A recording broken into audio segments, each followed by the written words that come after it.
Hello મિત્રો, કેમ છો? મજામાં? આજે આપણે નરનારાયણ દેવના દર્શન કરવા આવી ગયા છીએ. આ સ્વામિનારાયણ મંદિર છે કાલુપુરનું. જય ગજાનંદ મહારાજ. આ ગણપતિ બાપાની મૂર્તિ સ્થાપિત કરવામાં આવી છે. હનુમાન દાદાની મૂર્તિ સ્થાપિત કરવામાં આવી છે. જય કષ્ટભંજન દેવ, સૌનું કલ્યાણ કરો.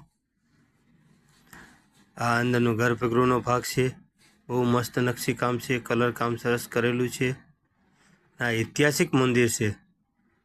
બહુ જૂનું વર્ષો પુરાણું મંદિર છે. આ ગર્ભગૃહની અંદર ડિઝાઇન બધી નકશીકામ બહુ સરસ છે. લાઇટિંગ ને કલર કામ બહુ મસ્ત છે. રોજે હજારોની સંખ્યામાં લોકો દર્શન કરવા આવે છે. અહીંયા ટુરિસ્ટ પણ આવે છે બહારથી. આ સ્વામિનારાયણ ભગવાનનો રૂમ છે. આ સ્વામિનારાયણ ભગવાનની મૂર્તિ સ્થાપના કરવામાં આવી છે. બિરાજમાન છે સ્વામિનારાયણ ભગવાન.